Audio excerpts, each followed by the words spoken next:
पण शास्त्रज्ञांचे लेक्चर ऐकण्यासाठी आतुर आहात, तर मी डॉक्टर उपाध्याय सरांना विनंती करत आहे की आम्हा लोकांना कमी खर्चाचं जे खत व्यवस्थापन आणि पाणी व्यवस्थापनाचं तंत्रज्ञान आहे ते आपण सांगावं.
नमस्कार किसान भाइयों,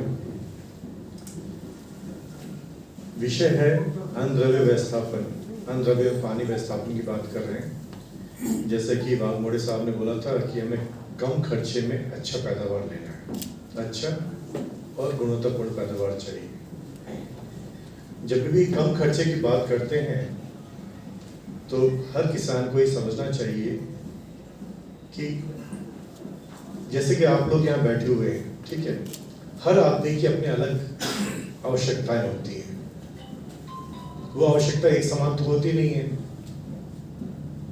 चाहे आप खाने की बात करें, पहनने की बात करें, कपड़ों की साइज की बात करें, वो सब हर एक का अलग अलग होता है। अगर आप लोग की अपनी आवश्यकताएं अलग है तो खेती में भी दो राय नहीं है कि आपके प्लॉट का और पड़ोसी के प्लॉट में भिन्नता होगी। यानी हमारी सिफारिश कोई भी हो, पर उस सिफारिश को अपने प्लॉट या अपने वाइनयार्ड के अकॉर्डिंगली आपको फिट करना है। और इसके लिए जरूरी है कि हम जो भी यहाँ बताते हैं वो बेसिकली एक कंसेप्ट यानी संकल्पना है, जिसके तहत आपको उसको ध्यान में रखते हुए आपके प्लॉट के लिए क्या आवश्यकता है, कितने मात्रा में है, वो आपको खुद फिक्स करना है। जब भी खेती की अगर हम बात करते हैं यहाँ पर, तो एक अक्षर होता है देवनागरी स्क्रिप्ट का, वो होता है क। क सब समझते हैं ना, क, चाहे वो हिंदी हो चाहे मराठी हो, लिपि तो एक ही है दोनों की, देवनागरी। क क्या बताता है? क बताता है मैं प्रश्न पूछना, क्यों करना है, किस लिए करना है, कैसे करना है, कहाँ करना है, कितना करना है, कब करना है। अगर ये जो छह क है, अगर आप ये समझ लेते हैं, प्रश्न है उसका उचित जवाब मिल जाता है आपको, तब आपको लगना चाहिए कि हाँ मैं ये जो काम कर रहा हूँ वो वाकई सही है, और तब आपको वो काम करना चाहिए। तो बहुत जरूरी है, जब कम खेत की बात कर, कभी खेती की जब बात, कभी खर्चे की जब बात कर रहे हैं तो उसमें वर्ड क आता है। और यही कमी के लिए जरूरी है कि आप अपने आप से प्रश्न करें कि मैं ये काम कर रहा हूँ, क्यों कर रहा हूँ, किस लिए कर रहा हूँ, कब कर रहा हूँ, कितना करना चाहिए, कैसे करना चाहिए, कहाँ करना चाहिए। अगर ये प्रश्न आप अपने आप से करने लग जाएंगे तो निश्चित आप कम खर्चे में अब एक अच्छा और गुणवत्तापूर्ण उत्पादन कर सकते हैं। वातावरण में मेरा या आपका कोई कंट्रोल नहीं है, ठीक है। अभी जो बात हो रही थी कि बारिश होने वाली है, बारिश होने वाली है कि नहीं, प्रश्न आया था, यहाँ से बात चल रही थी। फिलहाल तो मुझे बहुत ज़्यादा गुंजाइश नज़र नहीं आ रही।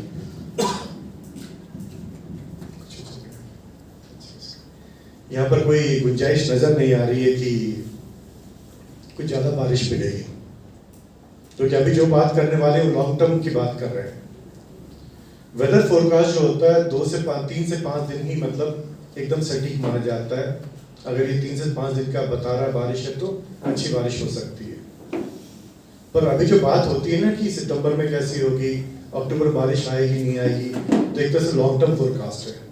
लॉन्ग टर्म फोरकास्ट में अगर आप जाते हैं तो उसमें अगस्त में कुछ ही दिन यानी 21-22 के बाद ही कुछ दिखा रहा है, कुछ बारिश बहुत ज़्यादा नहीं है।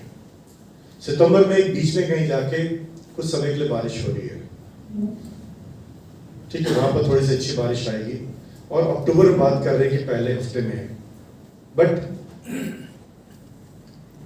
आप इस पे विश्वास ज़्यादा मत कीजिए, क्योंकि ये लॉन्ग टर्म फोरकास्ट है। कभी कभी ज़्यादातर समय में मोर और लेस आगे पीछे फेल होती है। शॉर्ट टर्म जो बताता है 3 से 5 दिन में क्या होना है, उसके अकॉर्डिंगली काम कीजिए। पर ये जो है कि यहाँ का ही नहीं, इवन सांगली ये सब के एरिया में बारिश इस बार कम हुई है। फर्क ये है कि सांगली वगैरह में डैम वगैरह जो है वहाँ पानी भर गया है। यहाँ का आपका थोड़ा पानी के सोर्स पे आपको ध्यान देना है, फोकस करना है। आपका मेन सोर्स क्या है पानी का? कितना यहाँ पर कैनल आता है ना आपके यहाँ? ऐसा टेल एंड तो नहीं है, मतलब लास्ट का तो नहीं है ना पानी आता आपके यहाँ? वैसे ही है ना? वैसे। तो इसका मतलब मेजर आपका पानी का सोर्स क्या रहना है? कैनल रहने वाला है। कैनल के बाद आप व्हील या बोरवेल पे काम करेंगे, है ना? वो सोर्स है आपका। और जहाँ तक मैंने कुछ जो एनालिसिस कर रखा है पानी का, यहाँ का बहुत अच्छा पानी नहीं आ रहा है। कैनल की बात छोड़ते तो यहाँ के पानी बहुत अच्छे नहीं है। अगर हम मिट्टी पे आते हैं तो अधिकांश मिट्टी में यहाँ चुनखड़ की चुनखड़ तो है ही, क्योंकि मैंने कहा नहीं भी है तो तकरीबन एक 100 प्लॉट्स के तो मैंने माटी की तपासनी की हुई है, अगर मैं गलत नहीं, जिसमें से 60-70 प्लॉट्स उसमें 3 बार, मतलब 3 अलग अलग वर्ष में भी किया है मैंने। सो अगर आपको अच्छी और गुणवत्तापूर्ण अगर आपको फसल लेनी है, अंगूर ये द्राक्ष उत्पादन करना है, तो बहुत ज़रूरी है एक आप चुनखड़ पे ध्यान दीजिए। जो समस्या है उसे कैसे टैकल करना है, कैसे उस पर उसका नियोजन करना है, जो हम आगे चर्चा करेंगे उस पर ध्यान दीजिए। और दूसरा, पानी कैसा है उस पर ध्यान दीजिए, पानी क्वालिटी कैसी है। तो ये दोनों विषय पे मैं कुछ चर्चा करूंगा। स्लाइड्स में आपको वही दिखाता हूँ। आपके कुछ प्रश्न हो तो आप मुझसे पूछ सकते हैं इस बारे में। अभी स्थिति तो यही है, पर गाड़ी परिपक्वता ज्यादातर उसमें आ गई है और आप लोग आगे बढ़ चुके हैं। मेरे ख्याल से अभी छाटनी भी चालू हो गई है और कुछ जगह पे छाटनी भी होने वाली है। 40% के ऊपर छाटनी हो चुकी है ना यहाँ पर? अभी नहीं, अभी 10 दिन के बाद चालू, 10 दिन के बाद होगा। हाँ। सो अगर आप सॉइल सैंपल भेज रहे हैं तो भेज दीजिए, अच्छा रहेगा। तो इस बात पे ध्यान दीजिए, आपने ये सिचुएशन तो नहीं है प्लॉट का आपका, लेकिन नॉर्मली क्या होता है कि जब हमारा का ये कीन मैच्योरिटी का स्टेज आता है, काली परिपक्वता का स्टेज आता है, तो थोड़ा सा बादल होता है, क्लाउडीनेस होता है और हम थोड़ा पोटैश हम कम कर देते हैं। और बहुत जगह पे लोग पोटैश थोड़ा कम देते हैं और इसका असर पड़ सकता है प्लॉट पे आपके। अगर आप पत्तों को देखेंगे, पत्ते पीले पड़ने लग जाते हैं और इसका अगर आप ध्यान देंगे तो किनारे से पीले पड़ने शुरू होते हैं। अगर आपके ज़्यादातर काली वैरायटी है, कलर्ड है, तो ये किनारे से लाल पड़ना शुरू होता है और कर्लिंग, पोटैश कम होता है, कर्लिंग आता है। तो ये सिचुएशन आना नहीं है, क्योंकि अगर ये सिचुएशन आ रहा है तो इसका सीधा असर पड़ता है फल छांटने पे।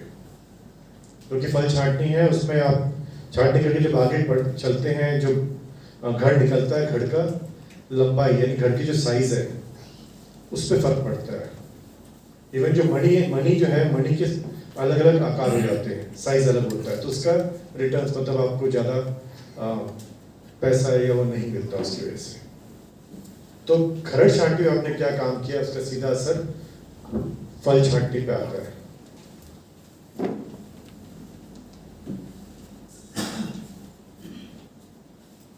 ये कुछ फोटोग्राफ्स लास्ट ईयर भी आए थे, इस बार भी आ रहे हैं ये फोटोग्राफ्स।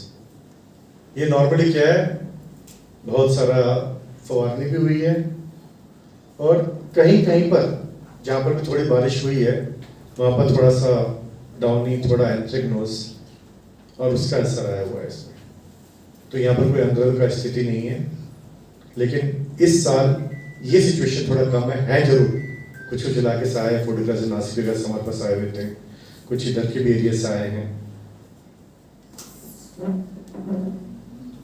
कलर्ड वैरायटी है, ये तो खैर बहुत कॉमन है हमारे यहाँ। एक बार आपने बोड़ो मारना शुरू कर दिया तो पत्ते लाल पड़ने शुरू हो जाते हैं। तो बेसिकली कॉपर टॉक्सिसिटी है, क्योंकि जो कलर्ड वैरायटी है नॉर्मली इसमें कॉपर की टॉक्सिसिटी सेंसिटिविटी ज़्यादा होती है कॉपर के लिए।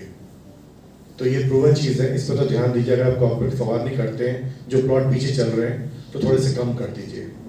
1 या 2 फवारनी, वैसे भी सिचुएशन बहुत ख़राब नहीं है अभी, प्रिवेंटिव स्प्रेस करना होता है। तो आप उसकी बजाय आप चाहे तो आप मैंकोजेब या किसी और उसका भी ले सकते हैं सहारा, कॉन्टैक्ट वाले। ये कुछ प्लॉट्स है क्योंकि इस बार हाँ ये बहुत ज़रूरी है। ये शार का मैंने इसलिए दिखाया आपको, बारिश हुई नहीं है, और जो मोटी बारिश जो चाहिए होती है माटी से शार का निचरा करने के लिए, वो बारिश मिली नहीं है अभी सही मायने में। तो अगर आप जब छाटनी करने जा रहे हैं, पानी आपके पास अगर उचित मात्रा में है, तो बोध को आप पूरा खोल दीजिए, और उसमें छाटने से पहले उस बोध के अंदर, मतलब जब खोलते चारी खोलते हैं तो पूरा आप फ्लड कर दीजिए उसमें, ताकि शुरू में अगर आप फ्लड कर देंगे तो जितना क्षार है उसमें से उसका निचरा हो जाएगा। क्योंकि तो बारिश की संभावना लोग बता रहे हैं लॉन्ग टर्म में, वो सितंबर में बता रहे हैं अच्छी बारिश आने का, वो भी 3-4 दिन में ही आएगा। बहुत ज़्यादा बारिश दिखा नहीं रहा है आज के दिन में। अगर आगे सिचुएशन अच्छी हो जाती तो फिर दिखाएगा बारिश, लेकिन आज के दिन में आगे का जो हाल है बारिश का बहुत अच्छा नहीं है। वो बीच बीच में क्या है ना, लगातार बारिश दिखाते रहते बारिश आ रही है, लेकिन वो 1 या 2 mm बारिश, 1 या 2 mm बारिश हमारे किसी काम की नहीं है। ठीक है, तो आप छाटनी करने जा रहे हैं, आपके यहाँ पर अच्छी से बारिश नहीं हुई है अभी तक और आगे भी संभावना थोड़ी कम है, तो बेटर है कि एक बार आप पूरा बोध खोल के उसमें पूरा अच्छे से पानी भर दीजिए ताकि क्षार का निचरा हो सके। क्योंकि फल छांटने से लेके अब तक, पिछले साल के फल छांटने से अब तक काफ़ी क्षार आ चुका होगा जब मिट्टी में। अगर वो 1.5 के ऊपर चला जाता है तो फिर वाइन के लिए अच्छा नहीं माना जाता है। 1.5 मतलब डेसिबल, विद्युत वाहकता की बात कर रहा हूँ, इलेक्ट्रिकल कंडक्टिविटी, ईसी की बात कर रहा हूँ।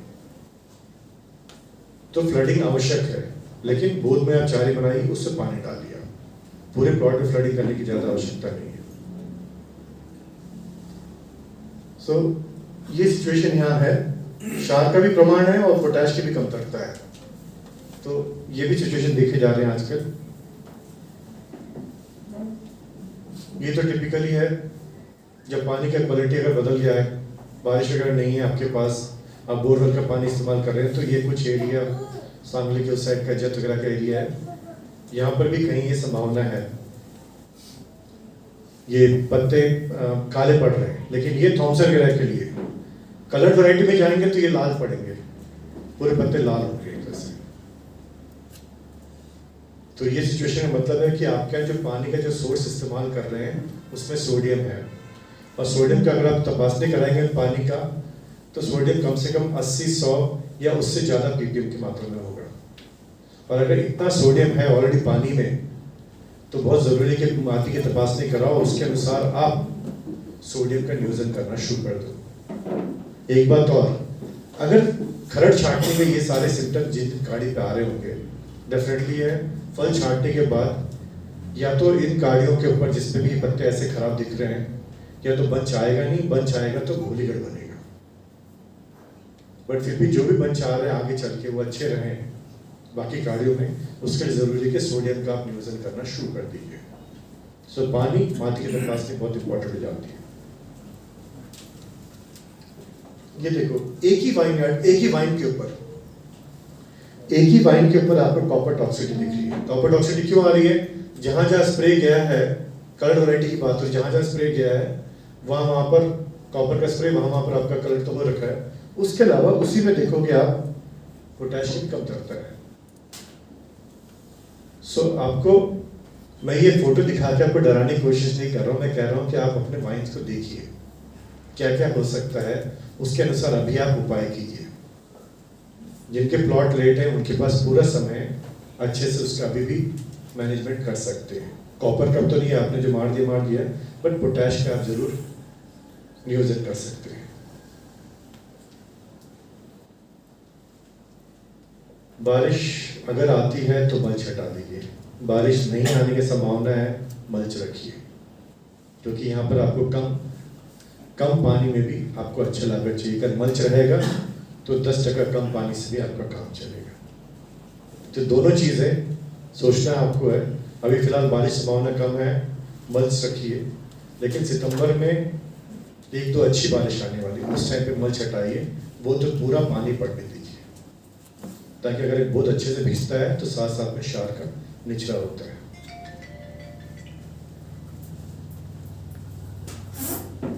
ग्रिड तार नीचे अगर आप लगा सकते हैं तो लगाइए। उसको फ्लोरावस्था से पहले कट करके आप बोत पे डाल के उसको मिट्टी मिला दीजिए, वो बहुत फायदेमंद रहेगा जमीन में शेंद्रिका बढ़ाने के लिए।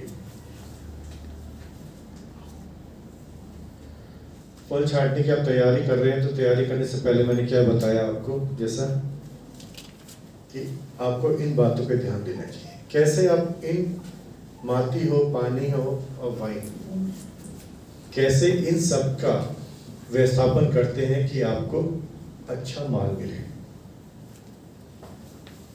अगर माटी की बात करें, यहाँ पर इश्यू क्या है, आपके चुनखड़ की समस्या है ही है। दूसरा, बारिश अच्छी नहीं हुई है, पानी की पलट भी जाएंगे तो इतना अच्छा पानी भी नहीं है आपके यहाँ पर, तो निश्चित शार का इश्यू रहेगा। और सबसे बड़ी बात क्या है, अगर आपको शार का मैनेजमेंट करना है तो उसमें आपको पानी ज़्यादा देना पड़ेगा। वही पानी आपको इस्तेमाल करना है, लेकिन उसको आपको ज़्यादा देना है। बेसिक हमेशा एक चीज़ ध्यान में रखिए, अच्छा क्वालिटी का पानी होता है तो कम पानी में आपका काम चलता है। पानी खराब है तो आपको ज़्यादा देने की आवश्यकता है, ये हमेशा ध्यान रखिए। देन ऑफ कोर्स हमारे यहाँ पीएच के सब पीएच हमारे यहाँ ज़्यादा है। पीएच ज़्यादा है तो यहाँ पर आपको पीएच कम करना, मतलब है पीएच कितना चाहिए माटी का, 6.5 से लेके 7.2। हमारे यहाँ माटी का पीएच क्या है, 7.5 से लेके 8.5 तक, अगर सिर्फ चुनखड़ का इशू है। चुनखड़ के साथ अगर सोडियम है तो पीएच 9 तक चला जाता है। सो अगर आपको पीएच कम करना है तो पहले चुनखड़ का नियोजन करना है, सोडियम है तो सोडियम का नियोजन करना है। अगर ये दोनों समस्या नहीं है, फिर पीएच कम करना है तो आपको क्या करना है, आपको एक तो जो शेखर इस्तेमाल करते कम सड़ा हुआ खत लेना है, खाद लेना है आपको। दूसरा आप क्या करेंगे, सल्फर का यूज करेंगे, ताकि थोड़ा सल्फर डालेंगे तो एसिड प्रोडक्शन होगा, पीएच कम करेगा। तीसरा, जो भी खत आप लेते हैं डालने के लिए फर्टिलाइजर, वो कौन सा लेंगे, हाई एसिडिफाइंग पोटेंशियल वाला। जैसे यूरिया और अमोनियम सल्फेट में से अमोनियम सल्फेट का चुनाव कीजिए, क्योंकि उसके एसिडिफाइंग पोटेंशियल ज़्यादा है। ऐसे ही मार्केट में आजकल बहुत सारे खत आए हुए हैं। अगर आप देखेंगे जितनी कंपनीज हैं उन्होंने नए फॉर्मुलेशंस लेके आए, कोई भी ले लीजिए आप, चाहे आप महाधन का ले लीजिए दीपक फर्टिलाइजर, चाहे आप आईसीएल ले लीजिए, नागार्जुन ले लीजिए, कोरोमंडल ले लीजिए, श्रीराम ले लीजिए, मतलब बहुत सारी कंपनीज हैं मार्केट में जो फर्टिलाइजर्स लेके आए हैं जिसका कि एसिडिफाइंग पोटेंशियल ज़्यादा है। बेसिकली वो हमारे एरिया को सूट करता है, क्योंकि जितना ज़्यादा एसिड प्रोडक्शन की संभावना होगी वो खत को डालने से, उतना पीएच कम होगा, सॉल्युबिलिटी अच्छी रहेगी, अपटेक ज़्यादा होगा। तो इसको ध्यान रखिए। पानी की बात करें, एक तो पानी पर से, मतलब पानी जितना चाहिए उतनी मात्रा में मिल रहा है कि नहीं मिल रहा है। अगर नहीं मिलता है तो हमारे लिए क्या उपाय है, उस बारे में बात करना है। मैंने अभी बात की ईसी, इलेक्ट्रिकल कंडक्टिविटी, यानी कि विद्युत वाहकता। नॉर्मली पानी का अगर ईसी 1 से कम है तो द्राक्ष की खेती के लिए उपयुक्त माना जाता है, पर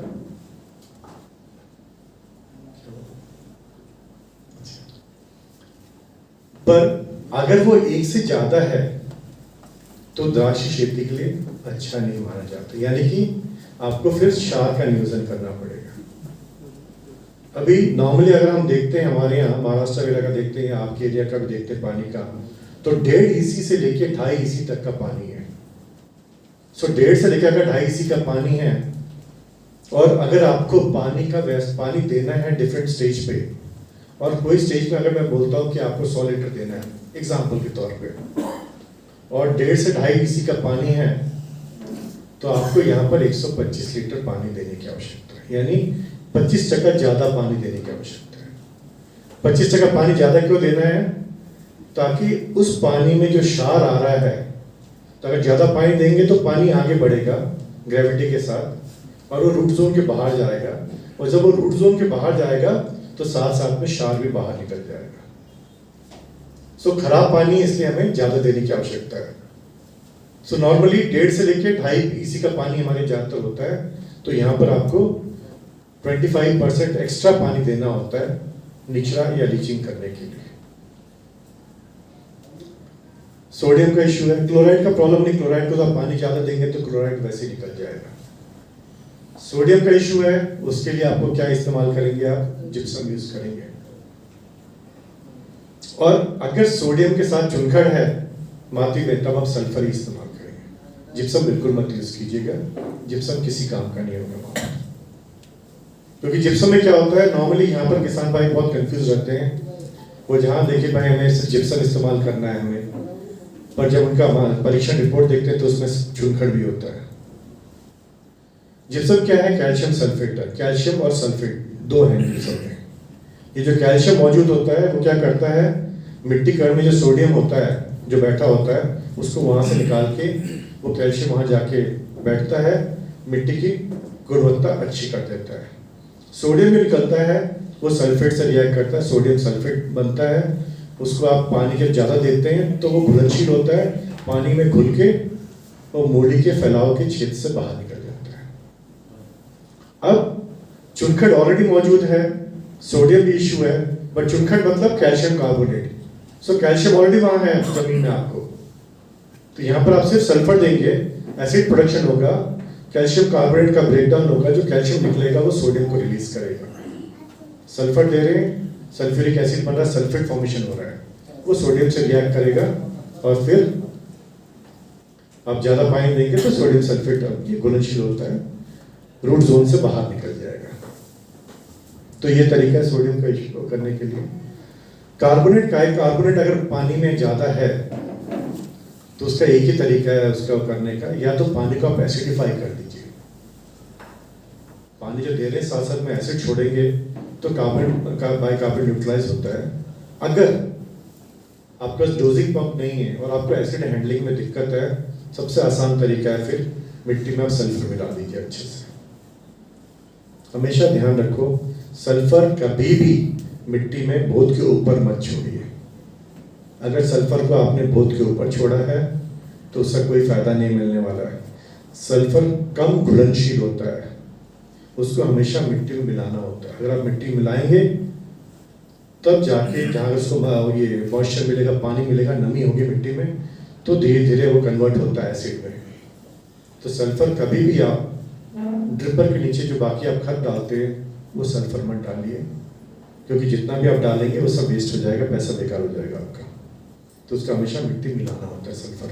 अदरवाइज आप सॉल्युबल जो सल्फर है उसका इस्तेमाल कर सकते हैं, लेकिन वो महंगे होते हैं।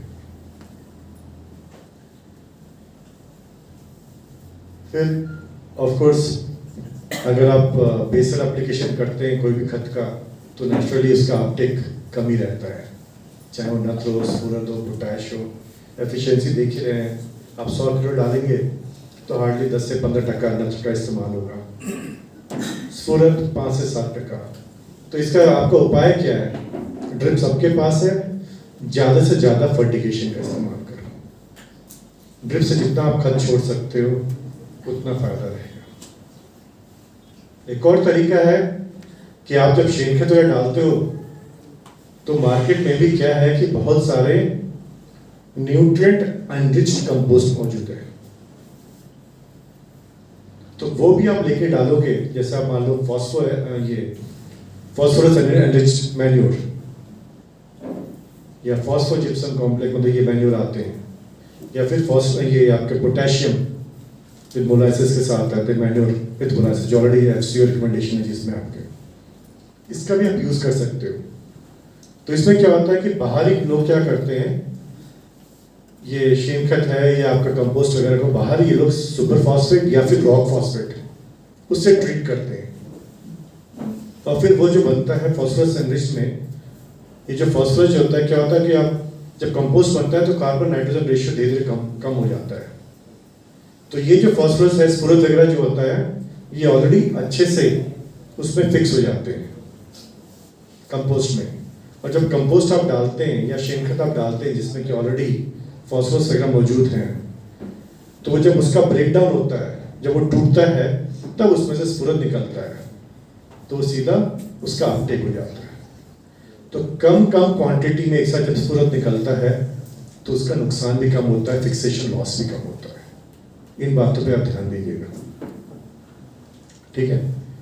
सो फर्टिगेशन पे ध्यान दीजिए। फर्टिगेशन का एडवांटेज क्या रहता है? आप स्प्लिट 100 किलो देना है आपको अमोनियम सल्फेट, एक बार में नहीं देंगे, आप 10 बार में देंगे। 10 बार में देंगे तो अपटेक एफिशिएंसी अच्छी रहेगी नत्र की, ये हमेशा ध्यान रखिए। और ये भी हो सकता है कि आप 10 बार जब स्प्लिट करते हैं देने के लिए, और जैसा वार्ड है वाइन का, हो सकता है आपके 8 स्प्लिट में भी काम हो जाए तो आप 20 किलो बचा लेते हैं। तो स्प्लिट एप्लीकेशन का ये फायदे हैं। तो ड्रिप है सबके पास, फर्टिगेशन का सहारा लीजिए, वो हमेशा फायदेमंद रहता है।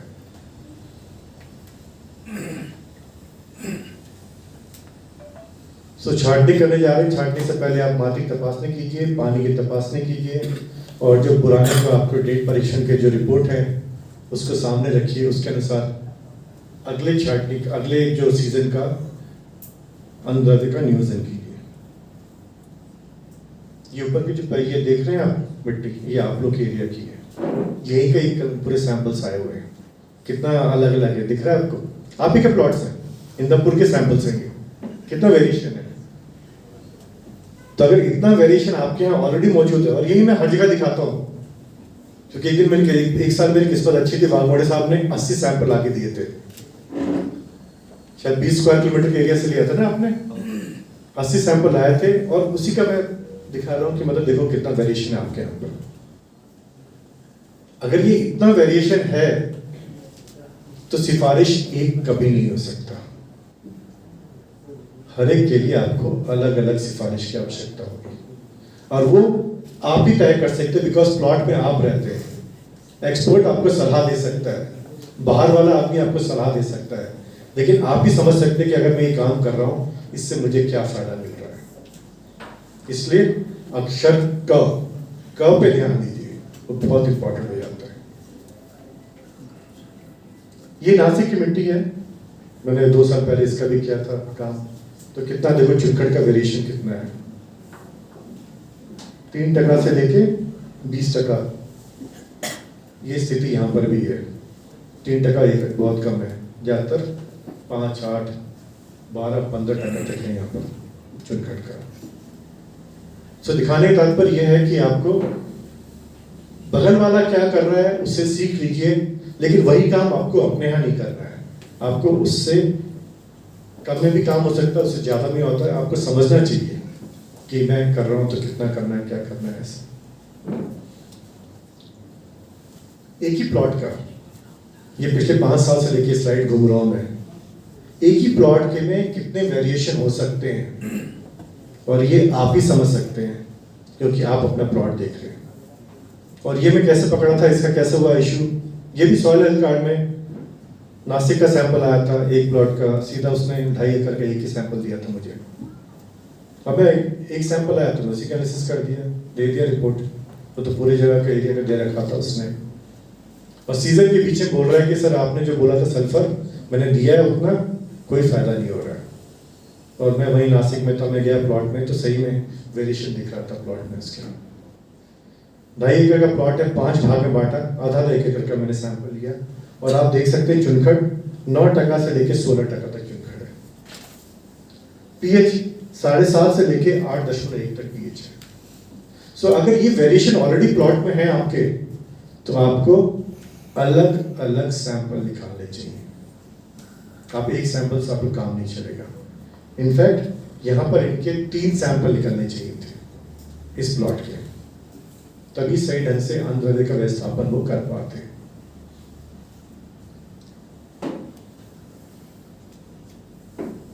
तो थोड़ा चुनखड़ के बारे में बात करते हैं क्योंकि यहाँ पर ज़्यादातर प्लॉट्स चुनखड़ का इशू है यहाँ पर। चुनखड़ का मतलब क्या होता है ये सब जानते हैं, इससे परेशानी क्या हो सकती है। पत्ते पीले पड़ रहे हैं, आप देख रहे हैं उस साइड पे। बेसिकली हम बोलते हैं लाइम इंड्यूस्ड आयरन डेफिशिएंसी। ज़्यादातर किसान भाई बोलते हैं आयरन कमतरता हो रही है। वो कमतरता, आयरन कम नहीं है ज़मीन में, बट चुनखड़ की वजह से उसका अपटेक नहीं हो रहा है, तो इसकी वजह से वो कमतरता आ रही है। चुनखड़ ज़्यादा है, उससे क्या इश्यू बनने वाला है, माटी का पीएच बढ़ जाता है। पीएच बढ़ जाता है तो जो अनद्रव्य हैं, नत्र है, स्फुरद है, पोटैश है, आयरन, कॉपर, जिंक, मैंगनीज और बोरॉन, इन सबकी उपलब्धता पे असर पड़ता है। अगर चुनखड़ का नियोजन करना है, तरीके क्या हैं, आपको कैल्शियम कार्बोनेट यानी चूना जो है उसको आपको न्यूट्रलाइज करना है और माटी का पीएच कम करना है। कितना पीएच कम करना है? 6.5 से लेकर 7.2 के बीच में पीएच होना चाहिए। उसके लिए क्या करेंगे हम पीएच को लाने के लिए? अगर हमें पीएच कम करना है तो मार्केट में बहुत सारे सॉल्यूशन है। सल्फर है आपका, थायोसल्फेट्स, कैल्शियम, पोटेशियम थायोसल्फेट्स हैं आपके, फर्टिस है सॉल्युबल सल्फर, टेक्नोजेट है, बेंसल सुपर, और भी नाम ले सकते हैं, बहुत सारे मार्केट में है। बट यहाँ पर मैंने जो बना रखा है, जो डोसेज वगैरह, बेसिकली सल्फर को लिया है। सबसे सस्ता पीला वाला गंधक, जो सल्फर या सल्फर मिल से और भी लोगों के पास होगा, उनके बेसिस पे क्या है, बिकॉज सबसे सस्ता प्रोडक्ट वही होता है। कितना सल्फर चाहिए आपको? नॉर्मली 3 से 5% है। अगर आप सल्फर ना भी लेंगे तो भी ज़्यादा परेशानी होने वाली नहीं है। लेकिन चूंकि माटी का पीएच ज़्यादा है तो इसकी वजह से ज़रूरी है आपको पीएच रेगुलेट करना है, पीएच कम करना है। उसके लिए मेरा एक सजेशन हमेशा रहता है, एक 25 किलो के आसपास सल्फर एकरी में दीजिए। 5 से 8% 50 किलो, 8 से 10% 75 किलो, फिर 10 से लेकर 15 तक का जो ये है 100 किलो, और उसके आगे 125 या 150।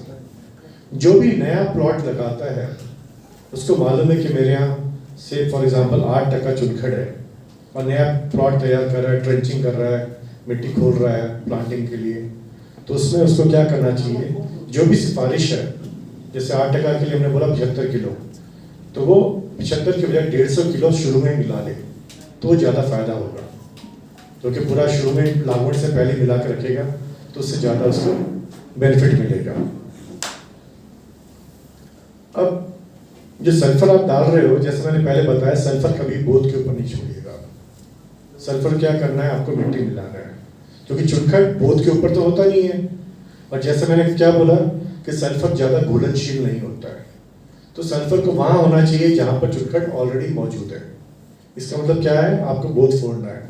बोध आप फोड़ेंगे और ये काम आपको एक 15-20 दिन पहले करना है छांटने से, ठीक है। आप बोध फोड़ते हैं, बोध खोलिए उसको, उसमें आप सल्फर डालिए। सल्फर और सल्फर का एक्शन जो होना है, सल्फर को एसिड बनना है, और वो एसिड बनने के लिए उसको सूक्ष्म जीवाणु जैसे थायोबैसिलस, उसकी पॉपुलेशन ज़्यादा चाहिए।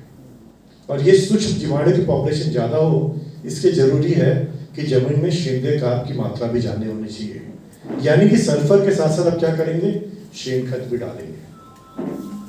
तो सल्फर और शेन खत पूरा मिला के मिट्टी मिलाइए और फिर आप बोध तैयार कीजिए।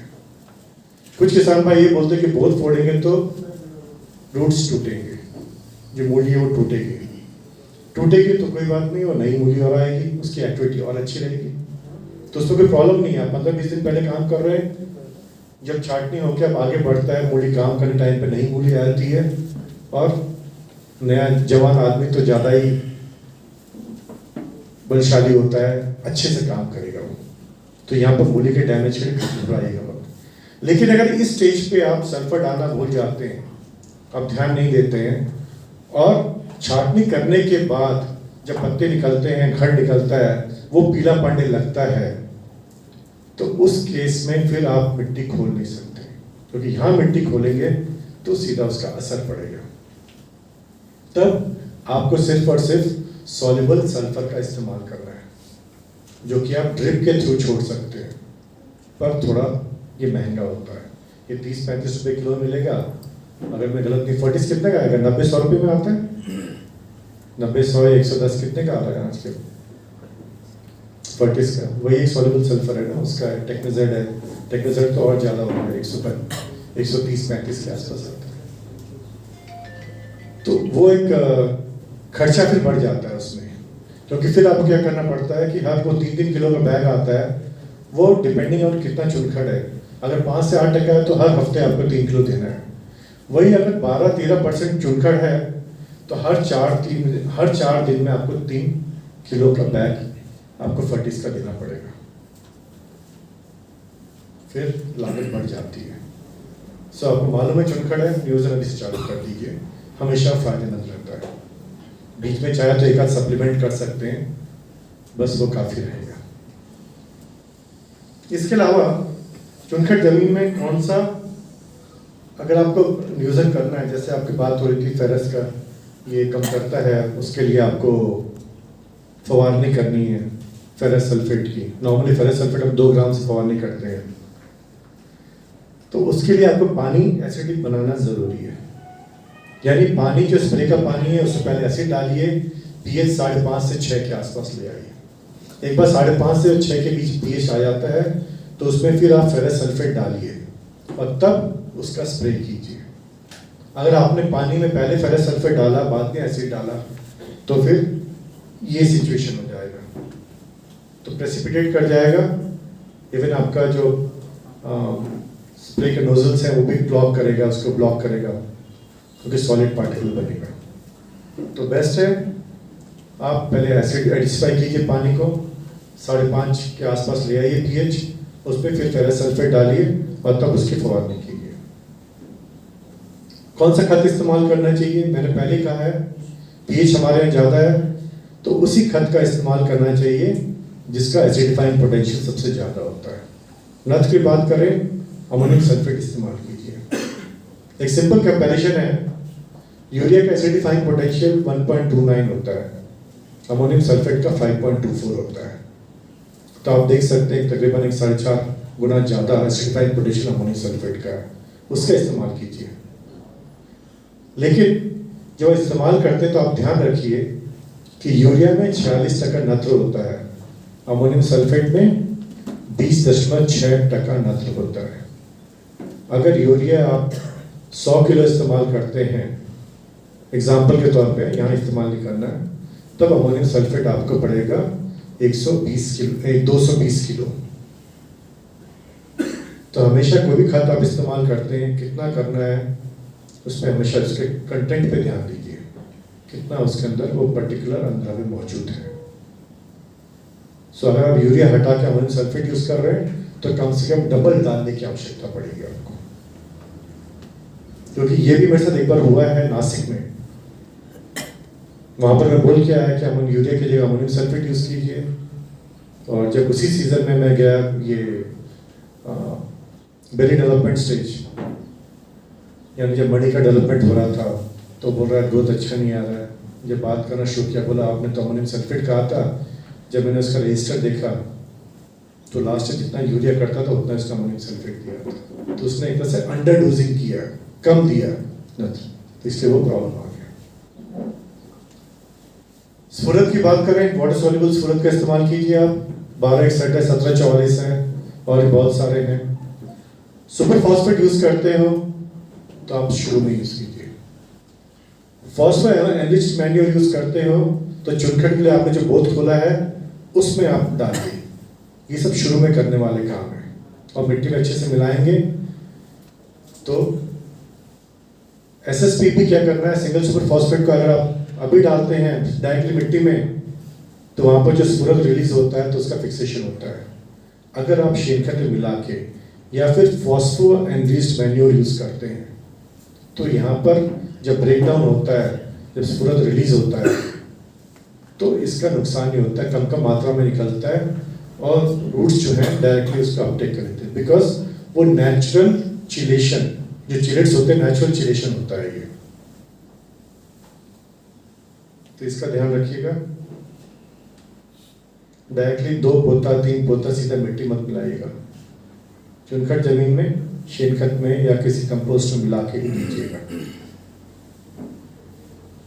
पोटैश है, क्योंकि पोटैश तो हम लोग ज़्यादा मात्रा में देते हैं, उसमें हमारा पूरा ध्यान रहता है, पर चूंकि जमीन में कैल्शियम ज़्यादा मात्रा में होता है, इसलिए पोटैश प्लांट उतने अनुपात पे ले नहीं पाता जितना उसको चाहिए होता है एक बार में। तो पॉसिबिलिटी है कि कर्लिंग या टेम्पररी शॉक लग सकता है। ऐसे कंडीशन में क्या होता है कि आप हर अवस्था में एक फवारनी पोटैश की जरूर दीजिए। सेम मैग्नीशियम के लिए, मैग्नीशियम जमीन में बहुत मौजूद है। आपके यहाँ के सैंपल टेस्ट किए हुए 800 ppm से लेके 3000 ppm तक मैग्नीशियम है, बट उसके जस्ट अपोजिट अगर आप जाते हैं कैल्शियम 6.5-7 से लेके 9-9.5 ppm तक है। तो अगर इतनी मात्रा में ऑलरेडी कैल्शियम मौजूद है तो उसके अपटेक में उसका भी इम्पैक्ट आता है, इसलिए फवारनी मस्ट हो जाती है। तो फल छांटने में कम से कम 4 से 5 फवारनी जरूर कीजिए।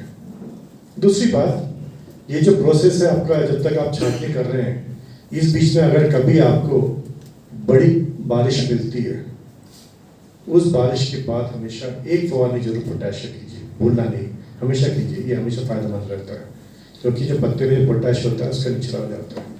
तो जस्ट में ध्यान आया इसलिए बता रहा हूँ। जिंक और आयरन डेफिनेटली 2 बार आपको इस्तेमाल करना चाहिए। एक बार जो अर्ली स्टेज है, यानी कि आप 5 से 7 पाना या जो पंच इमरजेंस होता है उस समय जिंक वगैरह का यूज़ करते हैं। दूसरा, आप जब पोटैश नत्र पोटैश का इस्तेमाल करना शुरू करते हैं बेरी डेवलपमेंट स्टेज में, जब मनी का विकास हो रहा है, तो उस समय भी आपको जिंक और फेरस का इस्तेमाल करना चाहिए, ये हमेशा ध्यान रखिए। सोडियम के बारे में ऑलरेडी हम पहले चर्चा कर चुके हैं, कब जिप्सम इस्तेमाल करना चाहिए, कब सल्फर इस्तेमाल करना चाहिए, इस बारे में बात हो चुकी है। बस ध्यान रखिए, पानी में अगर आप तपासनी करते हैं 100 ppm के ऊपर सोडियम है तो सोडियम का नियोजन करना आवश्यक है। दूसरी बात, हमेशा ध्यान रखिए, माती तपासनी रिपोर्ट ये बताती है कि 1000 ppm के ऊपर अगर सोडियम है तभी आपको उस पर ध्यान देने की आवश्यकता है, इस पर ध्यान मत दीजिए। माती तपासनी रिपोर्ट में अगर 500 ppm के ऊपर सोडियम दिख रहा है, डेट परीक्षण करना अनिवार्य हो जाता है। तब आपको दिखता है कि वाइन के अंदर सोडियम कैसे कैसे बढ़ रहा है, क्योंकि टॉक्सिटी जो है 0.5% की है। डेट में अगर 0.5% टॉक्सिटी है तो फिर सोडियम के इश्यूज आ जाते हैं, तो आपको वहां तक बढ़ने नहीं देना है। तो जहां एक 0.4% के आसपास आया कि इमीडिएटली आपको सोडियम का नियोजन करना आवश्यक हो जाता है। दूसरा, यहाँ पर अगर आपके यहाँ सोडियम का इश्यूज है, सो शुरू से ही आपको पोटैश का इस्तेमाल करना आवश्यक पड़ जाता है, ये हमेशा ध्यान रखिए आप।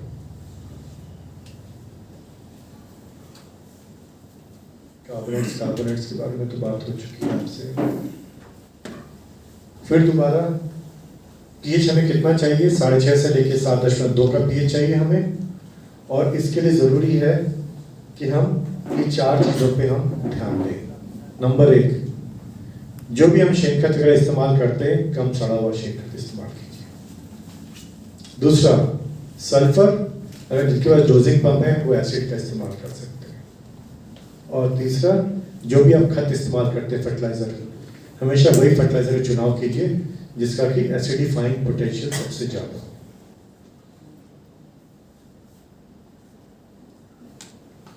कैसे इस्तेमाल करना चाहिए? पानी का टेस्ट रिपोर्ट पहले ही बताया हुआ है आपको।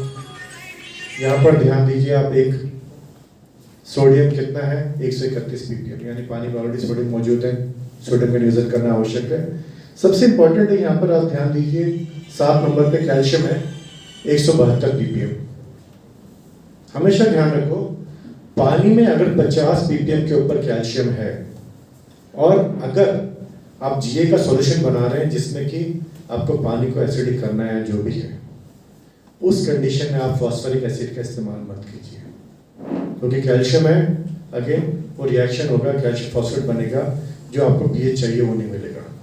पीएच के और भी तरीके, आप उसको दूसरे आप चीज़ें इस्तेमाल कर सकते हैं जिसके वजह से पीएच आप एडजस्ट कर सकते हैं। फॉस्फोरिक एसिड यूज मत कीजिएगा जिस पानी में 50 ppm के ऊपर कैल्शियम ऑलरेडी मौजूद है। वहाँ पर आप दूसरा पेज एडजस्टमेंट के लिए आप सॉल्यूशन यूज़ कीजिएगा।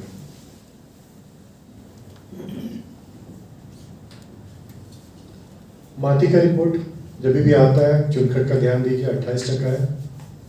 इस वक्त चुनखट नियोजन मस्ट हो जाता है। नीचे 630 ppm के आसपास हमने बता रखा सोडियम, आपको डेट परीक्षण करके मॉनिटर करना है सोडियम कैसे वाइन के अंदर चेंज हो रहा है। ये मैंने हमेशा किसानों में देखा है कि नॉर्मली कीट और रोग इन पे इनका पूरा फोकस होता है, क्योंकि अगर ये दो का क्या होता है, जैसे कुछ आता है इशू आता है इमीडिएटली आपको दिखता बंच खराब हो रहे हैं, पत्ते पूरे खराब हो रहे हैं, अगर नहीं किया तो इमीडिएटली क्रॉप फेल हो जाएगा। पर आंध्रा वगैरह में क्या होता है, सोडियम वगैरह का इशू क्या होता है, चुनखट का पहले साल में कभी परेशान नहीं करता है, दूसरे साल में थोड़ा थोड़ा उसका इम्पैक्ट आना शुरू होता है, और तीसरे और चौथे साल में पूरा प्रोडक्शन नीचे कर देता है। और ये एक रीज़न होता है कि कभी भी किसान बहुत जल्दी इस पर ध्यान देता नहीं है। जब ध्यान देता है सिचुएशन बढ़ चुकी होती है, खराब हो चुकी होती है। तो सिंपल आपको एक माटी की तपासनी करनी होती है, वो तपासनी कीजिए, बहुत सारी चीज़ें आपको वैसे ही समझ में आ जाएंगी।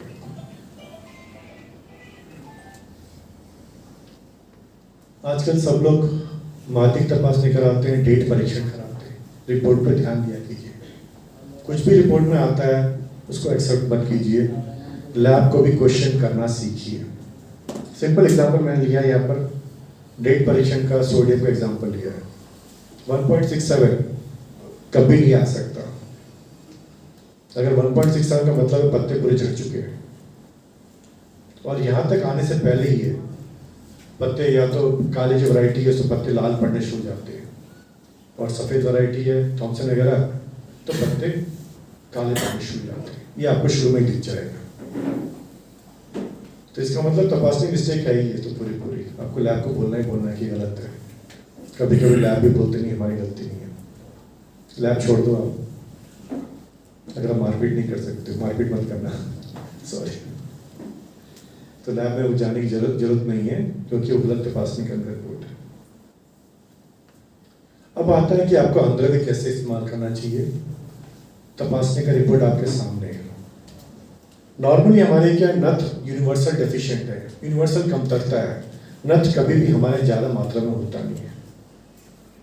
सो अगर हम बोलते हैं कि 75 किलो नत्र आपको चाहिए इस सीज़न में, तकरीबन 162 किलो यूरिया के बराबर हो गया। 162 किलो यूरिया की बात करें तो ये हो गया आपका अमोनियम सल्फेट कितना हो गया, 300 कुछ चला जाता है। लेकिन जब भी आप नथ की बात करें तो ये हमेशा ध्यान रखो नथ कहाँ से आ सकता है। ये तो खत हो गया, शेन खत वगैरह कंपोस्ट है, जो मैन्योर्स आप डाल रहे हो उससे भी नत्र आता है। आजकल का जो कंपोस्ट आता है उसमें नहीं भी तो 1% नत्र होता है। तो अगर आप 10 टन आप कंपोस्ट डालोगे तो उसमें आराम से 100 किलो मिलता है। 100 किलो में से 50 किलो तो पहले साल में मिल ही जाता है नत्र। तो इसका मतलब कितना कम हो गया, इस पर ध्यान दीजिए। दूसरा पानी है, पानी की अगर आप जांच करोगे, तपासनी करोगे तो उसमें नाइट्रेट नत्र आता है। शुरू में आपको दिखाया होगा पहले भी आपको स्लाइड पानी वाला, तो नाइट्रेट नत्र था। और कितना क्वांटिटी डाला था उसमें, 188 ppm नाइट्रेट नत्र। 188 ppm का मतलब हो गया करीब नहीं भी तो 60 किलो यूरिया, उतना नत्र ऑलरेडी पानी से आ रहा है। सो कहने का मतलब यह है कि कोई भी सिफारिश है जो दिया जाता है, वो सिफारिश को एज इट इज आप इस्तेमाल मत कीजिए। वाइन यार्ड कैसे चल रहा है, वाइन कैसे चल रहा है, वार्ड कैसी है, मन मुताबिक वार्ड है तो कम में भी काम चल जाता है। दूसरा स्फुरत हमारे यहाँ कम भी है और ज़्यादा भी है। अगर कम है और पुराना वाइन यार्ड है हमारा, 3-4 साल 5 साल का हो चुका है वाइन यार्ड, 8-10 साल का हो चुका है, तो हमें कम से कम 50 किलो चाहिए P2 50 किलो का मतलब हो गया करीब 310 किलो सुपर फॉस्फेट। और अगर हम 12x वगैरह यूज करते हैं तो वो फिर कम हो जाएगा। और अगर मीडियम है यानी ऑप्टिमम के आसपास है तो जो हमारे सिफारिश है 40 किलो वो चलेगा, यानी 250 किलो सुपर फॉस्फेट। अगर ज़्यादा है तो हमें 50% से काम चलता है, यानी सिफारिश 40 की है, 20 से काम चलेगा हमारा, यानी 125 किलो। सो ज़्यादा देने की जरूरत नहीं है, ज़्यादा देते हैं तो भी हमारा पैसा बर्बाद होता है। सबसे बड़ी बात जानते क्या है, जैसे हम 2 से 3 रोटी खा लेंगे, 3 से, लेकिन पेट हमारा ज़्यादा भर जाएगा, हम बोलते हैं बहुत खा लिया हमने। ये चीज़ खेती पे भी आती है। 10 किलो से काम करना है, आप 20 किलो देते हैं, वाइन तो 10 किलो ही लेगा ना, बाकी 10 किलो क्या होगा? 10 किलो पानी के साथ नीचे जाएगा, और जो बोरवेल और व्हील का पानी जो इस्तेमाल करते हैं ना, उसकी क्वालिटी खराब रहेगी, उसकी गुणवत्ता खराब रहेगा, और साथ साथ में वातावरण प्रदूषित करेगा। आज जो हमारा वातावरण प्रदूषित हुआ है, वो सबके लिए हम लोग या हमारे पहले के लोग जिम्मेवार हैं। सो आगे के लिए हम वातावरण खराब ना करें, ये हमारा हमेशा वो प्रिंसिपल रहना चाहिए।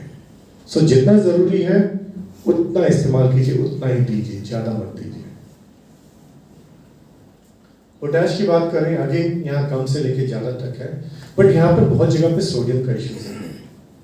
तो यहाँ पर ये मापदंड एग्जैक्टली नहीं चलने वाला, क्योंकि ये एप्लीकेशन हमारा कब आता है? बेली डेवलपमेंट स्टेज के बाद, मणि के विकास के बाद हम चालू करते हैं पोटैश एप्लीकेशन, ज़्यादातर रिकमेंडेशन। पर जहाँ पर सोडियम के इश्यूज हैं, वहाँ पर आप शुरू से देना चालू करते हैं, वो इससे एक्स्ट्रा होता है। जो सिफारिश है उससे हम एक्स्ट्रा की बात करते हैं, सोडियम की जो स्थिति है वहाँ पर, क्योंकि सोडियम की वजह से पोटैश का अपटेक भी बहुत कम होता है।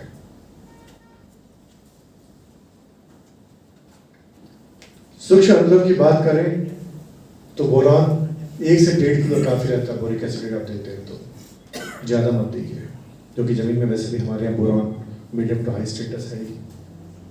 आप देखेंगे 1.5 ppm, 2 ppm, 2.5 ppm, कहीं कहीं से 4 ppm तक गया है, जो अच्छा नहीं है कहने से। और अगर पानी में ऑलरेडी आपके 0.8 to 1 ppm है बोरान, तो देने की बिल्कुल आवश्यकता नहीं है, अनटिल अनलेस की कमतरता बोरान की आ रही है। कमतरता बोरान का मतलब है, डेट परीक्षण करते हैं, अगर 30 से 30 ppm से कम है, तब आपको बोरान देने की आवश्यकता है। कॉपर जरूरत नहीं है, कॉपर की फवारनी करके आप देख चुके हैं क्या होता है। जिंक, चुनखट जमीन है, जिंक की कमतरता तो होनी है, पीएच ज़्यादा है, बट हम लोग इतना कर चुके हैं कि 5 ppm से लेके 12-15 ppm तक जिंक मौजूद है, यानी 50% से काम चलना चाहिए। बट चुनखट जमीन है, अगेन 2 बार एप्लीकेशन चाहिए हमें। मैंगनीज, चाहे कुछ भी स्टेटस हो, इतनी फवारनी मैंगोज़ेब की जाती है, उसमें 21% मैंगनीज होता है। मैंगनीज बाहर से देने की आवश्यकता नहीं है, अनटिल अनलेस उसे कुछ कमतरता आ रही हो। और फेरस, चुनखट की वजह से फेरस की कमतरता आती है, अदरवाइज वैसे कोई बहुत बड़ा इशू नहीं है फेरस का। छांटने से पहले 3 बात पे ध्यान दीजिए। खत देना है, माटी और पानी की तपासी को ध्यान में रखते हुए आप काम कीजिएगा। दूसरा, वाटर सॉल्युबल जो खत है, कभी भी आप बेसल एप्लीकेशन मत कीजिए। बहुत सारे किसान इवन यूरिया भी बेसल एप्लीकेशन करते हैं, पानी वाटर सॉल्युबल है उसको ड्रिप से दीजिए, वेस्ट होता है। बेसल एप्लीकेशन मत कीजिए, डायरेक्टली मिट्टी मत मिलाइए।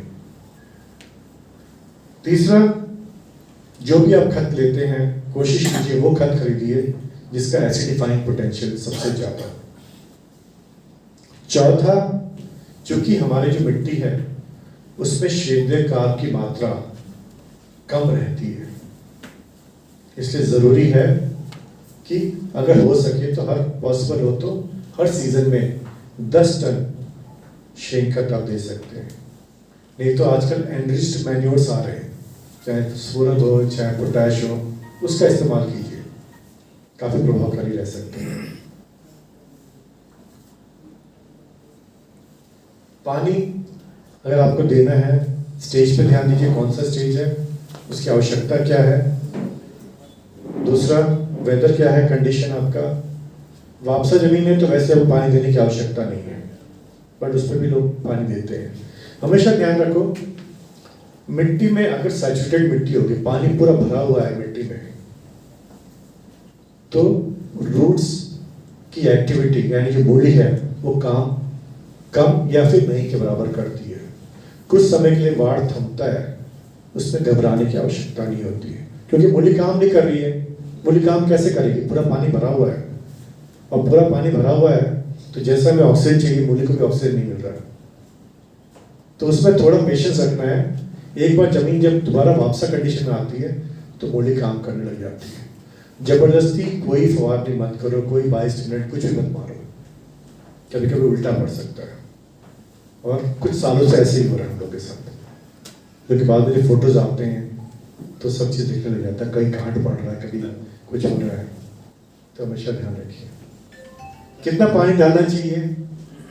हमारे सारे किसान भाई यहाँ हैं, किसी से पूछो कितना पानी देते हो, सब घंटे में बात करते हैं। आधा घंटा, 1 घंटा, 2 घंटा, 4 घंटा, 5 घंटा। वो कितना पानी जाता है 1 घंटे में, इसके लिए कोई जवाब नहीं देता है। मैं सिर्फ ये बताना चाह रहा हूँ कि यहाँ पर बहुत सारे जितने लोग हैं सारे प्रगतिशील किसान हैं, कृषक हैं।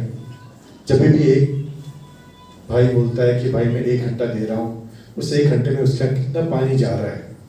अगर उस 1 घंटे में उसके यहाँ 14,000 लीटर अगर पानी फॉर एग्जांपल जा रहा है, तो उस 14,000 को अपने प्लॉट के अनुसार जिस ढंग का ड्रिपर है उसका डिस्चार्ज रेट कितने ड्रिपर एक झाड़ के लिए है, उसके बेसिस पे एडजस्ट करके उसको काम करना है। वो 1 घंटा उसके यहाँ ये आधा घंटा भी हो सकता है या वो 1.5 घंटा भी हो सकता है, तो उसके अनुसार उसको काम करना है। सो पानी कितना दे रहे हैं घंटे में बात कीजिए, उस घंटे में कितना जा रहा है उसकी जानकारी आपको होनी चाहिए, क्योंकि खेती आपकी है। यहाँ चूक होती है तो उसका सीधा असर आपके ऊपर होता है। कोई तब आपको कोई सराहने नाम के लिए सराहने आते हैं, चाहे हम भी हो चाहे नेता भी हो, लेकिन हम कुछ कर नहीं पाते सिवाय सलाह देने के लिए। तो चूक नहीं होनी चाहिए, बस ये कहने का मतलब है मेरा। कितनी बार पानी देना है? हर एक किसान की अपनी अलग अलग सोच है। कंसल्टेंट्स भी हैं, उनकी भी सोच है, उसको फॉलो हो रहा है, सब कुछ है। कोई 2 दिन में 2 बार 2 घंटे देगा, 4 दिन में 4 घंटे, 10 दिन में 10 घंटे, जो भी करो। बस ये ध्यान रखो कौन सी कैसी मिट्टी है, कितना उसका डेप्थ है और कितना पानी पकड़ सकती है, क्योंकि जरूरत से ज्यादा पानी दोगे तो पानी नीचे जाएगा। पानी जाएगा तो अपने साथ साथ जो खत आपने दिया हुआ है उसको भी लेके नीचे जाएगा। सो एक आपने खत दिया है कि मुझे इसकी आवश्यकता है, वाइन की आवश्यकता है उसके लिए, लेकिन वो भी वहां कम हो गया क्योंकि पानी लेके चला गया अपने साथ। दूसरा, नीचे जाके उसने जो ग्राउंड वाटर है जो अब आगे इस्तेमाल करने वाले इरिगेशन के लिए, पानी देने के लिए, उसको भी प्रदूषित कर दिया। तो जरूरत के अनुसार आप पानी दें। आपके पास सब ड्रिप सिस्टम है ही, उसके अनुसार काम करो। हल्की जमीन में ज्यादा टाइम पानी एक साथ मत दो, क्योंकि आपको पानी का फैलाव चाहिए। अगर आपको पानी का फैलाव चाहिए तो आधा पौन घंटा पानी दीजिए, फिर दूसरे प्लॉट में जाइए, तब तक धीरे धीरे पानी फैलेगा, फिर दोबारा आइए, पहले प्लॉट में पानी दीजिए, तो पानी का फैलाव अच्छा होगा। पानी का फैलाव अच्छा होगा तो रूट डेवलपमेंट भी अच्छी होगी और उसका अंदर का अपटेक भी अच्छा होगा। कितना पानी देना है? ऊपर देख रहे हैं लाल से लिखा है ईसी, यानी विद्युत वाहकता 1.8 to 2 डेसीसाइमन्स पर मीटर। उसके लिए इंदापुर की पानी की आवश्यकता क्या, नॉर्मली में जो कैलकुलेशन किया है आप देखेंगे 6,500 से लेके 8,000 अलग अलग समय का बता रहा हूँ, ठीक है। सेम वे फ्रूट सेट में आते हैं आप, फ्लोरावस्था के समय पानी कम चाहिए।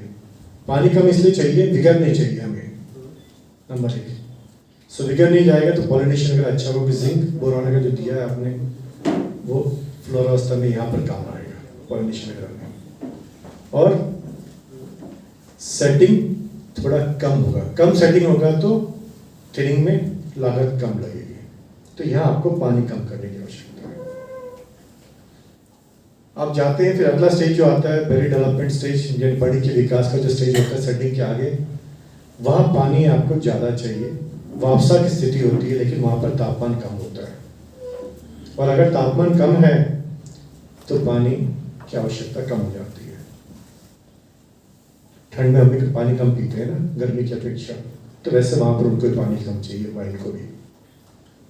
तो हमेशा ध्यान रखो, वापसा में ऑलरेडी जमीन है, जबरदस्ती पानी मत दो। आपको लगता है 15 मिनट से मेरा काम चला, 15 मिनट से चलाओ। जबरदस्ती ये मत सोचो कि मुझे आधा घंटा 1 घंटा पानी देना है। और जैसे तापमान बढ़ता जाता है, वापसा मेंटेन करने के लिए आपका पानी की आवश्यकता भी बढ़ती जाती है। सो 15 जनवरी के बाद वैसे भी तापमान बढ़ने लग जाता है। 15 जनवरी फरवरी वगैरह में तापमान ऑलरेडी 37-38 डिग्री जाता है, तो पानी की आवश्यकता बढ़ती जाती है। तो उसके अनुसार आपको पानी फिर ज़्यादा देने की आवश्यकता पड़ जाती है। यहाँ पर एक बात और भी याद दिलाना चाह रहा हूँ कि नॉर्मली क्या होता है, हार्वेस्टिंग की जो बात आती है, माल जब काटने की बात आती है, व्यापारी आता है आपके पास कि मुझे माल चाहिए। और चूंकि हम लोग लोड ज़्यादा रखते हैं, 10 टन तो आजकल बहुत कम किसान होंगे, 10 टन वाले, 8 से 10 टन वाले, या 10 से 12 टन वाले भी कम होंगे। सो हम लोग सारे हैं 14-15 टन वाले। सही बात है ना? अगर 14-15 टन वाले किसान हैं तो शुगर आने में टाइम लगता है। आपको पूरा टाइम देना शुगर आने के लिए, क्योंकि व्यापारी ने जहां आके बोला मुझे माल चाहिए, आप पानी बंद करते हो, तापमान 35 डिग्री के ऊपर होता है, इमीडिएटली माल लूज पड़ना शुरू होता है। और अगर माल लूज पड़ता है, जहां आपको 50 रुपए देने वाला है वो 20 रुपए भी नहीं देगा आपको। तो अगर आप माल ज्यादा रख रहे हो, लोड ज्यादा है, टाइम देना है आपको शुगर आने के लिए। पानी एकदम बंद मत करना कभी भी। भारी जमीन में आप 2-4 दिन पहले बंद कर सकते हो, लेकिन हल्की जमीन में आप बिल्कुल चांस ले नहीं सकते। ये हमेशा ध्यान रखो। तो तापमान पे ध्यान दो, उसके अनुसार काम करो। खरड़ छांटनी में 42-44 डिग्री में आप काम कर लोगे, परेशानी नहीं होती है। फल छांटनी में जहाँ 35 डिग्री के ऊपर टेम्परेचर चला गया कि उसका सीधा असर आता है, क्योंकि वहाँ पर बंच होते हैं, वो पानी भी खींचता है। तो पानी कम किया, उसको शॉक लगेगा, लूज पड़ेगा बंच।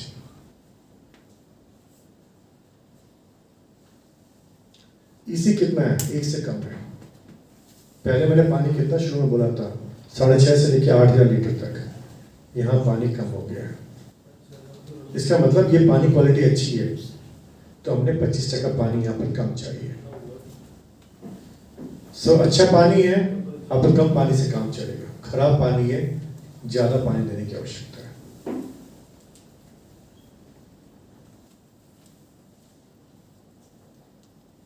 ये लास्ट ईयर मैंने पिछले सीजन में एक ट्रायल किया था।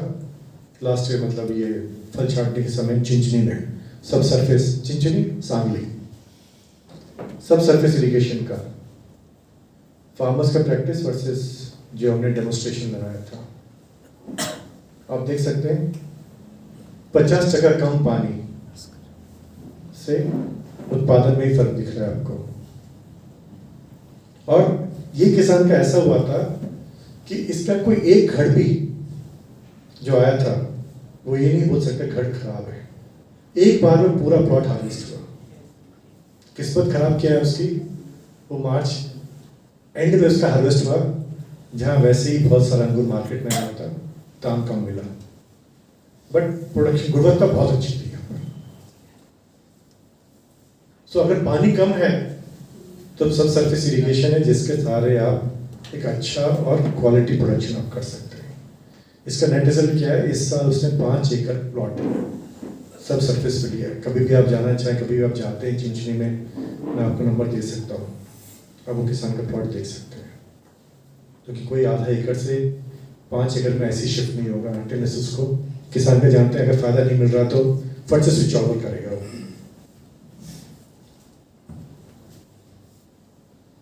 खत दे रहे हैं, कौन सा खत मिला के देना चाहिए, क्योंकि आजकल हम व्यापारी को बोलते मिलावट के, लेकिन हम लोग भी मिलावट कर रहे हैं। चाहे हम फवारनी कर रहे हैं तो एक सिंगल फवारनी तो बड़ी मुश्किल से कोई करता है किसी एक चीज का, 2, 3, 4, मैं तो 6 तक देखा हूँ मिक्स करके मारते हुए। सो मिलावट है। सेम वे फर्टिलाइजर की बात करें तो अगर कोई मिक्स करके देखना है तो हमेशा ये चार्ट सामने रखो आप, और अगर आपके पास ये चार्ट नहीं है तो सबसे आसान क्या है, पानी आपके पास है, 1 लीटर पानी लो, उसमें दोनों खत डाल दो उसके अंदर और मिला दो। अगर वो एकदम क्लियर सॉल्यूशन दिखता है तब आप उसको मिला के डाल सकते हो। अगर नीचे कुछ बैठा हुआ मिलता है तो उसको आप मिला नहीं सकते। सबसे आसान तरीका, अगर आपके पास ये चार्ट नहीं है तो 1 लीटर अच्छा पानी लो, क्लियर कांच के ग्लास में, उसमें आप वो दोनों खत डाल दो, घुला के देखो। अगर कोई प्रॉब्लम नहीं है तो फिर आप ड्रिप के थ्रू छोड़ सकते हो। ये बहुत आसान तरीका करने के लिए, ये नेट पे सब जगह है। छांटनी करना शुरू कर रहे हो आप लोग, छांटनी करने की कंडीशन क्या है शुरू में, ये आप देख सकते हो। इथेनॉल वगैरह के सफार नहीं करते, इथेनॉल से कोई 0.34 मिलाता है, कोई एसपी मिलाता है, कोई पोटेशियम नाइट्रेट मिलाता है, सब मिला लेते हैं, कुछ लोग मिलाते भी नहीं है। तो डायरेक्टली इथेनॉल मारते हैं, सब जगह रिजल्ट्स मिल रहे हैं, ठीक है। और फिर उसके बाद वो तो आगे सोमकुमार साहब बोलेंगे इस बारे में। मापिक विषय की बात करें, जैसे मैंने पहले बताया आपको, चुनखट जमीन है, सोडियम के इश्यूज हैं। 15-20 दिन पहले पूरा बोध खोली है, उसमें आप शेनखत वगैरह साथ में सल्फर, या अगर आप नॉर्मल जमीन में जिप्सम यूज़ कीजिए, चुनखट और सोडियम साथ में है तो सल्फर ही यूज़ कीजिए। और ऐसे जमीन में अगर सोल फॉस्फेट का आप सोच रहे हैं 2 से 3 बैग यूज़ करने का, तो यही टाइम है, इस समय आप मिलाइए। आप एनरिच्ड मैन्योर ले रहे हैं, वो ये खाद ले रहे हैं फॉस्फोरस वगैरह का, तो भी आप इसी समय आप एक साथ खोलते हैं, उसमें डालिए, मिट्टी से मिलाइए और डाल दीजिए उसको। ये 15-20 दिन पहले ये करना है। ये मैं देख रहा था किसान को बालवा का ऐसी कि उसने खोला था, अगर आप देखेंगे 8 से 9 इंच तक आपको नीचे खोलना होता है। मिट्टी पूरा खोला है, उसमें से शेनखत डाला है, सल्फर डाला है, फिर दोनों को मिक्स किया है, यहाँ पर पूरा मिक्स हो गया और उसके बाद उसने मिट्टी ऊपर लगा दी है।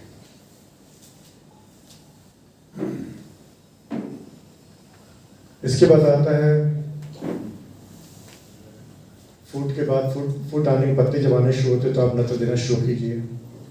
जहाँ घर आना शुरू हो जाता है आपका सूक्ष्म अंतराल का इस्तेमाल करना शुरू कर दीजिए। जिंक बोरॉन के फवारने लीजिए। 5-7 पत्ते के ऊपर जाता है 1.5 से 2 ग्राम मैग्नीशियम सल्फेट की फवारने लीजिए। सोडियम का इशू है या चुनखट का इशू है, यहाँ पोटैश का एप्लीकेशन कीजिए। सोडियम है तो ड्रिप से भी आप पोटैश छोड़ना शुरू कर दीजिए।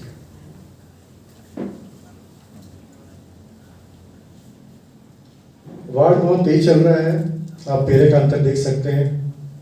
अगर वार्ड बहुत ज़्यादा ये तेज है, पेरे का अंतर बहुत ज़्यादा बता रहा है, 5 सेंटीमीटर के ऊपर दिखा रहा है, तो ऐसे कंडीशन में आप नत्र बंद कीजिए। फिर भी कंट्रोल में नहीं आ रहा, पानी कम कीजिए। कंट्रोल में नहीं आ रहा, पानी बंद कर दीजिए।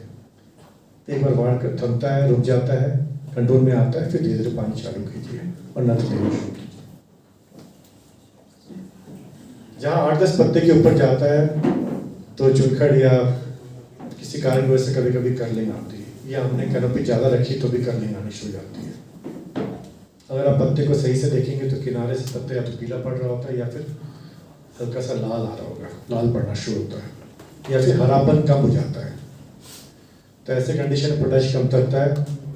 थोड़ा कर्लिंग शुरू हुआ, इस समय पोटैश फवारनी करेंगे तो अच्छे से पत्ते खुल जाते हैं। अगर आप लेट करेंगे कर्लिंग ज़्यादा हो जाती है, पत्ते खुलते नहीं है, भले पोटैश की कमतरता दूर हो जाती है। लेकिन 8 से 10 पत्ते की बात कर रहा हूँ, कैनोपी अभी पूरी हुई नहीं है, तो यहाँ पर आप 2.5 से 3 ग्राम से ज़्यादा पोटैश की फवारनी के लिए इस्तेमाल नहीं कर सकते। ये हमेशा ध्यान रखिए।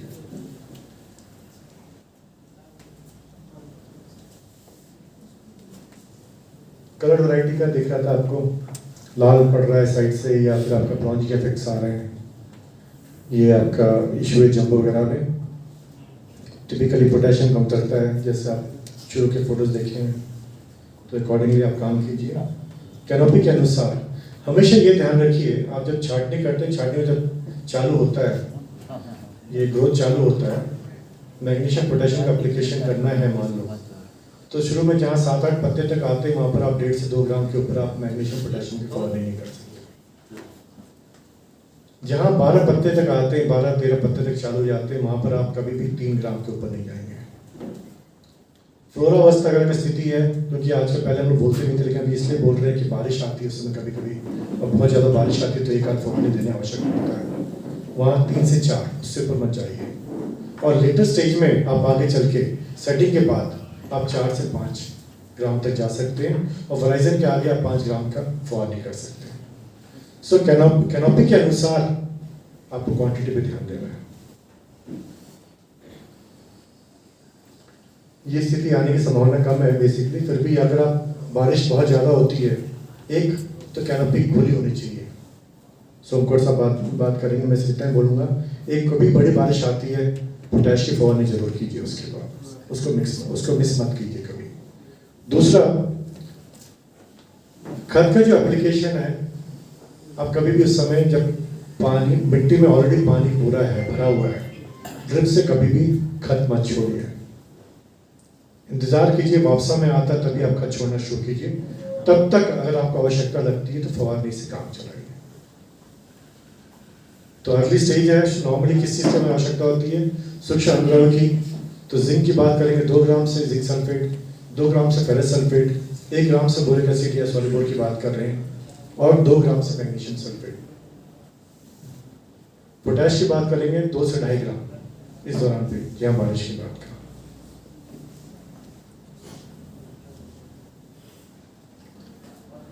फ्लोरावस्था के टाइम पे आपको सिर्फ स्फुरत चाहिए। यहाँ पर आपको जैसे मैंने पहले कहा है, पानी कम कीजिए, क्योंकि विगर बिल्कुल नहीं चाहिए। क्योंकि विगर ज़्यादा रहेगा इस टाइम पे तो जिंक और बोरॉन वगैरह जो सूक्ष्म अनुद्रव्य दिए हैं, जो कि पॉलिनेशन चाहिए, उसका अभाव हो जाएगा, कम हो जाएगा, तो प्रॉपर सेटिंग नहीं होगा। पानी कम इसलिए कर रहे हैं कि विगर भी नहीं है, और साथ साथ में थोड़ा सा सेटिंग कम चाहिए। दोनों चीज़ों पे ध्यान दीजिए, उसके अकॉर्डिंगली काम कीजिए।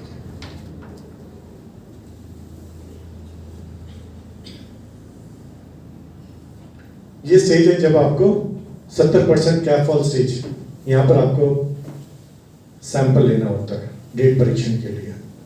और कौन से सैंपल लेंगे? घड़ के जो अपोजिट जो पत्ता है उसको लेना चाहिए। और एक केन के ऊपर अगर 2 घड़ हैं तो जो पहला घड़ जो आया है उसके अपोजिट वाले पत्ते को लेना चाहिए सैंपलिंग के लिए। और ये जो पत्ता लेते हैं डेट परीक्षण का, इसमें क्या आता है टेस्ट रिपोर्ट में, उसके बेसिस पे आगे सेटिंग के बाद का अनुद्रव्य का नियोजन करना होता है। ये हमेशा ध्यान रखिए। लेकिन इसमें भी क्या है कि मान लो हम बोल रहे हैं पोटैश का 1.6 to 2.95% का आएगा। अभी आपने तपासनी कराई किया है, लेकिन आपने अगर 2 या 3 दिन पहले पोटैश मारा है तो वो ज़्यादा दिखेगा।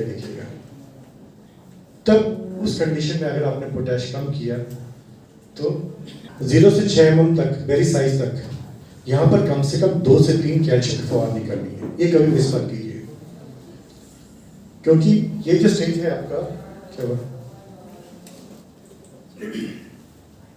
ठीक है, कैल्शियम फवारनी कभी मिस मत कीजिए। ये कैसा स्टेज है? यहाँ पर आप चाहो तो मार्केट में जो फॉर्मुलेशन आया हुआ है कैल्शियम थायोसल्फेट, सेटिंग के टाइम पे आप उसको दीजिए।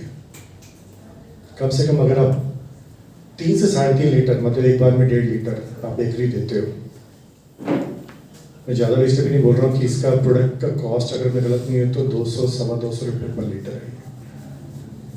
बट इसका फायदा क्या है कि एक कैल्शियम की आवश्यकता है, फवारनी भी करेंगे, ये सॉल्युबल फॉर्म कैल्शियम आ रहा है यहाँ से सीधा। नंबर 2, इसका एसिडिफाइंग प्रोडक्ट, यहाँ से एसिड प्रोडक्शन होता है, पीएच कम करता है, अपटेक बढ़ता है फिर यहाँ से। तीसरा, जो ऑलरेडी जो अनुद्रव्य है, आयरन मैंगनीज वगैरह जो है, वो नॉर्मली पीएच ज़्यादा होने से अनअवेलेबल फॉर्म में होता है। इसकी वजह से क्या होता है, वो फेरस मतलब फेरिक जो बनता है वो फिर दोबारा फेरस में कन्वर्ट होता है। सेम वे मैंगनीज मतलब डाइवेलेंट में कन्वर्ट होता है, और इसकी अवेलेबिलिटी बढ़ जाती है। तो इस टाइम पे आप कैल्शियम थायोसल्फेट का यूज़ करो, 3 लीटर के आसपास, 2.5 से 3 लीटर का इसको यूज़ करो। सो सेटिंग से 6 mm के बीच में ये काम आप कीजिए। कैल्शियम भूले करें, स्फुरत तो आप देते हुए आ रहे हैं, आगे स्फुरत देते रहिए। मैग्नीशियम की फवारनी चाहिए यहाँ पर मैग्नीशियम एक 3-3.5 ग्राम से आप फवारनी कीजिए मैग्नीशियम की, और 1 पोटैश की फवारनी कीजिए। उसके बाद आगे आप जहाँ पर भी अगर आपका जैसे थॉमसन वगैरह में तो क्या है 70-71 दिन के बाद से क्लोन जो है उसमें आपको पोटैश और नत्र का इस्तेमाल करते हैं, बट जो यहाँ की वैरायटी जम्बो वगैरह है वो थोड़ा पहले मैच्योर होती है, वहाँ पर एक 60 दिन के बाद से आप ये काम करना शुरू कर दीजिए। सो नत्र और पोटैश देना शुरू कीजिए। मैग्नीशियम एप्लीकेशन चाहिए, एक फवारने की जरूरत है मैग्नीशियम और पोटैश की भी, और चुनखट जमीन है और सोडियम का चुनखट जमीन है तो जिंक और फेरस इसका एक बार आप 5 किलो के आसपास आप ड्रिल से जरूर दीजिए एकरी में।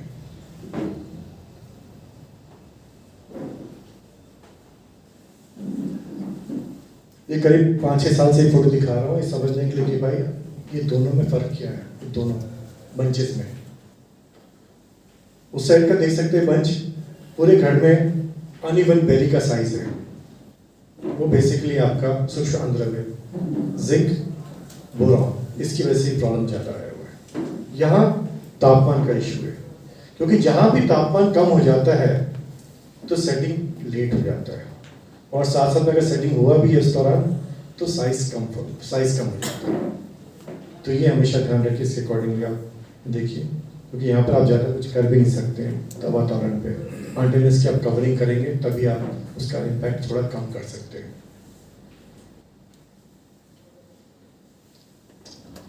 वराइजन के बाद आपको सिर्फ पोटैश और मैग्नीशियम की आवश्यकता है, किसी और चीज़ देने की आवश्यकता नहीं है। पानी हमेशा वापसा कंडीशन रखिए, माटी हमेशा वापसा कंडीशन होना चाहिए, ज़्यादा पानी देने की आवश्यकता भी नहीं है, यहाँ पर सिर्फ वापसा में रखिए। और जैसे मैंने बताया है माल ज़्यादा लेते हैं आप लोग, लोड ज़्यादा है तो शुगर थोड़ा लेट आएगा, तापमान यहाँ बढ़ने लग जाता है। जल्दीबाजी में हार्वेस्ट के लिए पानी बंद मत कीजिए, क्योंकि माल फिर लूज पड़ जाएगा तो आपको रेट्स भी नहीं मिलेंगे। बस इतना ही, आपने इतना पेशेंटली सुना इसके लिए बहुत बहुत धन्यवाद। उम्मीद करता हूँ कि इस साल आपको अच्छा माल आए, गुणवत्तापूर्ण माल आए, और सबसे इम्पोर्टेंट दाम अच्छा मिले। धन्यवाद, थैंक यू।